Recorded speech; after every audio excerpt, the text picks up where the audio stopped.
Well, howdy YouTube. Holy crap, man, it's been a long time since I did anything on my channel. But there's reasons for it. So I think the last time I rode was, gosh, today, I think 4 weeks ago, a month ago, when I went to the Lone Star Rally was my last moto vlog. But God, I've been working so much overtime, and then just on the weekends I could ride, it was either raining or whatever. It's always some excuse, and I just been wanting to ride. But today I thought I'd do a little garage talk and show y'all a little bit what I've been up to. And you can see today I'm working on the old pink Honda. So I went to ride it this morning, and there she is.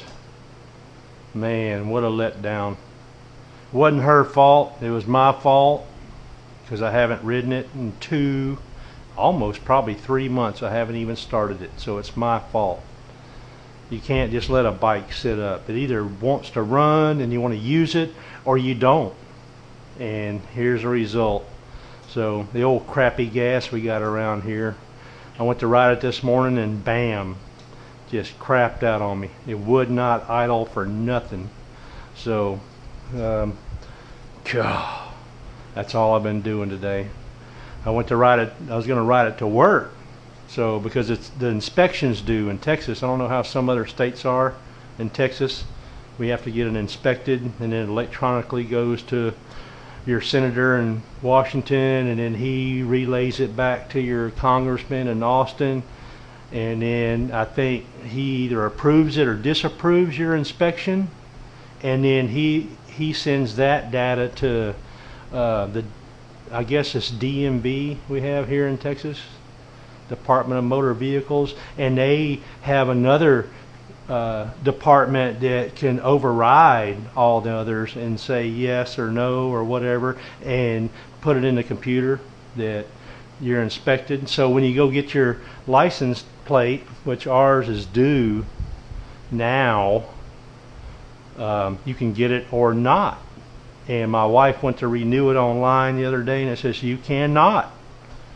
So because it's not inspected. So I was going to take it today and get it inspected, come out here. It wouldn't run. Man, it wouldn't idle for nothing. It runs good and high RPM and everything. So man, I've been out here and I am pooped today. So figured I'd just do a little shop talk for y'all. So I know what the problem is. Usually when these old Hondas just won't idle, it does everything else perfect, it just won't idle. It's usually your pilot jet. It's clogged up, and that doesn't surprise me. I try and keep a tank over there now, treated with seafoam, all nice and pretty, and that stuff works miracles, really. It actually started running a lot better today, but I just could not get it to idle without the choke on. So number one thing you check is pilot, jet, and vacuum system. I found a couple little cracks on the end of the vacuum, but I've been trying to stay on top of that over the time anyway, so that's just not the issue. And I fixed that and tried it again, and it won't idle, man. You push that choke in, it just dies no matter what you do. Oh, look at there, little wigglies. So I spent the day tearing it all apart, took the carb out, and right now I got it soaking in some gum out. But got some parts over here and got the float. I always thought it was cool how the float on a Honda looks just like a set of saddlebags on a Harley. Isn't that cute? It works good though. Man, Honda builds a good product. They run good, but you got to take care of it. My Harley, if I let it sit up over there for 2 or 3 months, it would do the same thing. I mean, that's the way it is with the gasoline we're getting nowadays. So I've been in the manual. Just like to keep track of things. You know, I'm mostly an American mechanic. I'm not totally up to date Honda mechanic, but it ain't nothing I can't tackle. So, but let me scooch over here. I got it on the J&S jack, I'm gonna tell you right now. It's funny, I've been on the forums lately, the HD forums, talking about jacks, and I don't care. I mean, I'm not a jack expert. I'm an old aircraft mechanic for the last 38 years. I know quality when I see it, and I've seen the Harbor Freight jack, and I've seen some other jacks. That is the jack. So for what I use it for, but I sometimes put a bike up on here for 2 months, and actually I don't even have it as high as it can go. I got it down a little bit lower where I can sit on my butt cart down here and work on it. But anyway, pulled the carb today, pulled the tank. You don't just pull a carb on a Honda. You pull the seat, you pull the tank, you pull the rear wheel, you pull everything, then you can finally find this carburetor thing right there, and you can pull it out and fix it, unlike a lot of bikes. It's funny with Honda. No matter what you do, the first thing in the manual, it's almost funny, it seems. So I have found. It's like, you know, I want to adjust my rear shock absorber. Start by pulling the tank. I mean, I want to adjust my windshield. Start by pulling the tank. And that's just kind of a running joke, I guess. But yeah, so I got that soaking in some gum out. Got the tank off, got the seat. I like to keep the seat covered up. Never mind that $2,000 paint job. It can sit out here in the air. But that's not what this whole thing's about. But I did want to bring it up since I'm out here. But there's the carb, the old Honda carb, and the whole dang thing's hinging on that one pilot jet right there. And I'm pretty sure it was clogged. I couldn't see anything through it. And now I could see, God, probably an 079 drill bit size, which is not 079.079 inches, that's for sure. It's like you can put a hair through there, but I can see through it now, and I'll clean it up tomorrow. I'm gonna let it soak in some gum out. Stuff works great. Don't use it while you're smoking. Ask me how I know. But yeah, but what I wanted to talk about, since I haven't been on a moto vlog, and there's reasons for that. Had to move the old choppa over to the other stall in the garage. The one that never gets used, apparently, the one where the old pink Honda usually sits. But I'm starting to get parts in. So I was going to ride last Saturday, and I don't know why I didn't. Oh, because I was ordering all the parts. So last Saturday I was going to ride. It was 3 weeks from the Lone Star Rally. I was going to ride, and I got up early that morning, and I finally said, you know what, I'm going to get my head wrapped around the 1250 kit I've been talking about, because there's just a little bit more to it than just clicking a button on the internet. There's some things you got to think through, things you're going to want to do, things you may not want to do, things you may want to do later. And that's what I did Saturday morning. And once I got a cup of coffee and started thinking, well, crap, if I do this, am I going to want to do that? And am I going to I'll do this later? And if I do this now, I won't be able to do that. Whatever. I got the 1250 kit from Hammer Performance, and I'm gonna tell you right now, them guys were on email back and forth, back and forth. I asked them a question, bam, answer. Ask them a question, answer. And they were really attentive and very helpful. And kit's already on the way. Hammer Dan emailed me the next day. Kit's on the way. So, but I got the 1250 kit. Of course, this we all know, if you've never seen my moto vlogs, the old Choppa 96. It's just an old 883, and I love it to death. And I just wanted a little bit more bumping horsepower. I'm not going out for Screaming Eagle, popping wheelies, although that may be something I want to do later. I just want a little bit more horsepower, a little bit more oomph off the get up and go. So I got the 1250 kit. I elected to not get any head work done yet. And that can come later. Just pop some bolts off, send the heads in, and they can port and polish, do whatever you want. I didn't get any cam work done. I don't need any clutch work done because this is an old 96. It's already got the strong clutch. I believe it was, gosh, '04, I guess. They went to the thin clutch plate and all that. Started messing with that stuff. I don't know why. On the 883 only. But this has the old strong clutch, and believe me, it takes a little work to get that thing up there. So I got that coming, and I figured, you know what? While I'm doing that,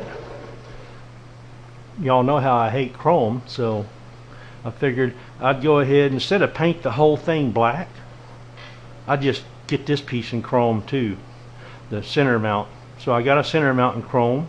It's sitting over there. It came in today. And I got the forward mount in chrome, and it came in today. And I can't get over there now much, but I got the Dyna 2000i ignition module coming. Now I have an HI4N, so we went back and forth a little bit with Hammer. I understand their perspective. They're pushing their parts. I know the HI4N would work as long as you know how to time an engine, and I don't know much, but I can time an engine, that's for sure. But I elected to go ahead and get the Dyna 2000i that comes with the kit anyway. You have to actually uncheck that part, because you really do need that advanced timing, because if you play with the timing, you also know you would play with the whole range of timing, from top dead center. So, and you can advance the timing a lot more on the Dyna than you can the HI4N. So I says, all right, what the heck, I'll go ahead and do that too while I'm at it. I got it all apart. It's going to be on the stand. I'll have this finished by tomorrow, I hope. And so I went ahead and got that. I got a dual coil. A single fire dual coil. Actually, a single fire has 2 coils, whereas a dual fire has 1 coil. And that's what I have right now. I have dual fire on here, just 1 coil. I went ahead with a Dyna. I went ahead and got the single fire coil. Did a little research and found what I like and all that. So I've got that coming too. So I'll move from dual fire to single fire. And why? I don't know. That's all over the internet too. Which way to go, which way not to go. It's all the same, really. But I figure if I'm doing it, might as well do it. If anything, I'll have a spare HI4N ignition module and a dual fire coil. If I ever need to fall back for some reason and adjust the timing, which I know how to do, make it all work right with a 1250 kit. So what else did I get? Gosh, I got so much stuff. I figured if I'm gonna have this thing on a jack and have all this stuff off again, which you all know I just had it off a few months ago after my wreck. I had everything from here back off. Matter of fact, everything from here back is brand new. Everything I touched, everything brand new. Seat, fender. Of course, the fender's still freaking primer, because I can't find anybody to shoot the thing for under $500 or $600. And I shoot airplanes, or used to, all the time. I got a whole set of binks up there, and I'm probably gonna break out my binks, build me a Visqueen spray booth, and shoot the dang thing with some Harley 2-stage paint scheme from '96, just like it used to be before I got in my wreck. Before I pay somebody $600, I'm gonna do that. So, but I got a lot of cool stuff. Can't get over here now. I got it over here in the holding cell. But yeah, I got the ignition module. Okay, I got the backing plate from Hammer Performance. Really trick machine backing plate, so I can run the 2-inch Manson Hines. And then I got a chrome CV40 cover. I mean, why have it black? Why not chrome? So, and then I got, what else did I get? Oh, I got a chrome horn, because that's just what I need, a chrome horn from Harley Davidson. And oh, there's my ride bill. I hope y'all can see this stuff. But I figured instead of shoot this piece black to match, now I'm gonna have a chrome horn and chrome voltage regulator cover. I got a chrome piece that's really cool, and actually it'll drop my bell down. You take the bell off and you bolt this chrome piece on there, and then it'll drop the bell down to closer to the ground. And if anybody knows my bell needs to be as close to the ground as possible, it's me. So what else did I get? Oh, I got some Thunder Torque inserts. So I'm gonna take these are Cycle Shack slip-ons. I'm gonna take these baffles out and put in some Thunder Torque inserts. As a matter of fact, they just came in too. So gosh, I got some DK Thunder Torque inserts gonna go in soon. Oh, my chrome horn. Man, I'm gonna be happening. And what else did I get? Oh, there's my center engine mount, chrome. So Drag Specialties, man, I use them a lot. I have bought a lot of stuff from them. This whole box of crap here for my wreck, I replaced. Good gosh. Oh crap, there's my boot. My chopped up fender. Man, I'm gonna dump this out one day. Oh, there's my rear license plate. Dang thing didn't even have it was still temporary tags when I got my wreck. What the? Oh well. But I got a lot of cool things coming. That goes there. Everything has a very specific spot. I got my forward bracket in chrome, so I hope y'all can see this. And I bought some vacuum tubes today just in case the old pink Honda don't run. Maybe it is a vacuum problem. I don't think so. I've gone through it tooth and nail. And there's you already saw the Dennis Kirk inserts and the chrome horn. And then this is the coolest. So, alloy bolts. So I've heard of them and used them before. They're actually out of Florida. They deal with mostly racing cars, but they make bolt kits, chrome, high polished, and I got the entire engine in here. High polished chrome bolts. So there's things us aircraft mechanics can't stand, is all this galvanic corrosion and all that crap that builds up. And the knurls on each screw, I don't like knurling. So, but I figure while I'm at it, I got it on a stand and everything's going to be off anyway. I can change these bolts out. So make it all nice and chrome, and that part will be done. So, but anyway, what else is there? I think that's about it for this installment. So, but I'm gonna do some more Yoo-hoo videos, shop talk, garage talk, whatever we want to call it. When I get the old choppa up on the JNS and tear it apart, probably take a whole weekend. Of course, I'm getting old. Man, this crap here took it out of me today. So, figured I'd come out here and give y'all a rundown what I've been up to, because I haven't posted anything in, gosh, 4 weeks now. So until next time, YouTube, I'll do a lot of videos on there. I thank y'all for watching. I'll try and go to a real in-depth video on the 1250. That was the plan all along.